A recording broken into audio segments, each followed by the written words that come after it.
we're out here at Pick Your Part LKQ, and coming here for a friend to grab some stuff, but we also found this really cool, kind of rare EK in here. We'll take a look. And here it is, a CNG EK. I mean, these are pretty rare. Sought after? No, because I mean, these Civics are really just made for so different setup. See, there's no filler net because it's all tank, well, wherever that is.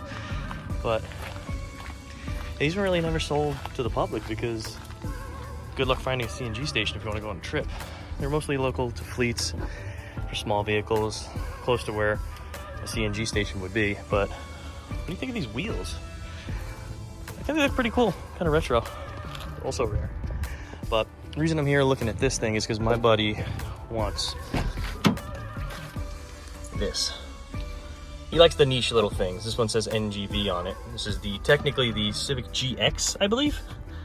100,000 miles. Basically, yeah, a fleet vehicle. It hasn't gone anywhere. Not a terrible condition either. I don't know if these seats are only specific to them, but just kind of look like normal seats. Pretty cool thing. So yeah, we're gonna go ahead and take that bezel piece out he's gonna use on his regular EK. And that's what we're here for. Yeah, so it's pretty cool finding out the chassis code is actually called EN1, you know, EK, EG. I get lost with the codes, but yeah, this is an EN1 EK Civic sedan, natural gas.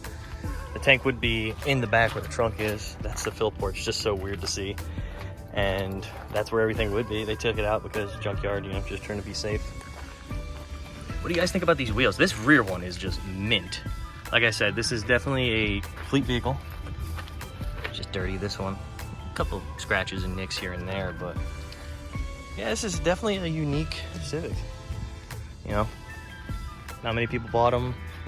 They're not sought after. They're just kind of rare to see, especially a CNG vehicle this old. So yeah, we got a pretty cool haul here. It's just really the bezel. It's in okay shape. There's a little nick over here, but this is, you know, it's pretty cool. He has a regular EK, and he just thought, you know, he needed a new bezel, and why not, you know, have a conversation piece. But you got that, got some of the buttons in there. Pretty good haul, and then we're gonna go ahead and pay for it. Okay, so this next part I had to clarify. I thought this was an SVT Focus. It is clearly not.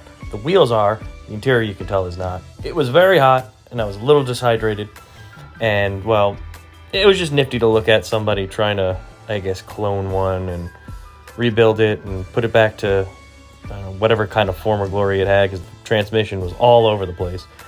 But yeah, for a minute I did think this was a SVT Focus when it was just a regular one. And these wheels, I love these wheels. I had these exact SVT wheels on my Fiesta ST. They bolted right on. They're almost the same size, I believe. It looks sick. And there it is, the Z-Tech motor. These motors were actually very, very well for the time. They made decent power. They were high revving. They weren't too bad, honestly. It's just a shame that the rest of the car kind of is. You know, it was Ford's first, you know, try at the Focus after the Escort. And they wanted to give Honda a run for their money, and I don't really think they got there, but it definitely created something pretty special with it. And here we have two Jaguars in their final resting place, their home, their abode. You know, everyone will tell you, in order to own a Jaguar, you're gonna have to have two. One for when the other one is in the shop, inevitably, but these things are always just kind of cool. Look at that. Look at that styling, kind of metal, and well, maybe the other one's better, but this one's seen some age. This one is definitely the better example. And it's so cool because the outside of these things looks so old, like late 70s, early 80s. But then the inside kind of looks a little modern for the time. Don't know what year this is. I forget what actual model this is, but these are always really cool too. Look at that. Rolls Royce quality for only half the price.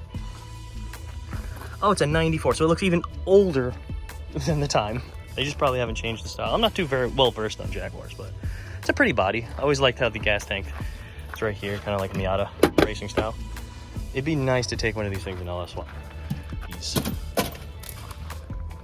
So yeah, that was a successful haul video in the Junkyard. Got my friend what he wanted, what he needed. And we're back here in the lab. And I think I've shown short videos of basically the long block. The B18C1 is complete. And a lot of people are like, oh wow, you're a really good friend, you know, getting stuff and shipping stuff. Well, we do that, and he's got me this. It's a B16 one. They say it was a Type R. He got it from me out in Long Island.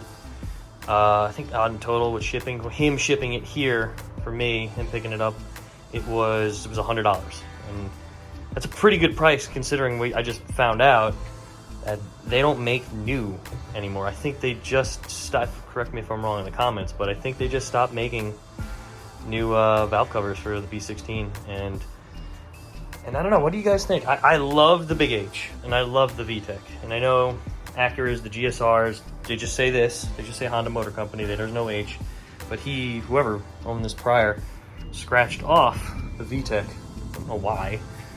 Maybe he was trying to fool people, think it was just a, you know, LS motor, whatever. But I love these valve covers. I had it on my B16, and what I'm gonna do is I'll make a video on it too.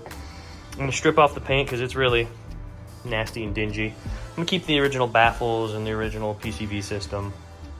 I'm just gonna do a quick, I think I still have this paint around here. I'm gonna do a quick video of how to strip it down, get it nice to bare metal, probably use the alcohol that I have tons of, and then go ahead and do spray, do a little wrinkle paint, just make it try to look original.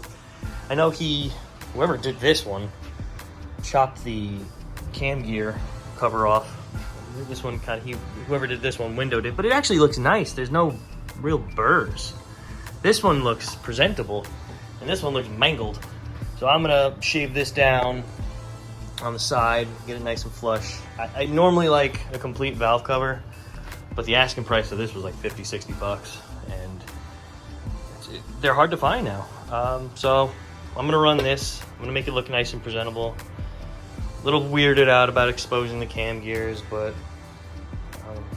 we'll just risk it. And if you have not seen it, I got pretty much this whole thing back together. It's the brackets on, I'm running AC, I'm running power steering. I kind of want to keep things original-ish, just kind of working. It's just easier to retain things.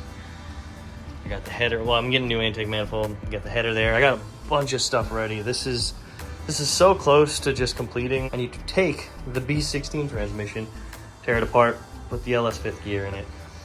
We're getting close, and this motor went together so nice, and I'm so excited to put this in the car. Probably gonna be next year around like January. I got my wedding coming up. I got a lot of things coming up. It's just gonna be awesome. So, yeah, ending the video there. It was a cool little junkyard haul today, and see you guys in the next video.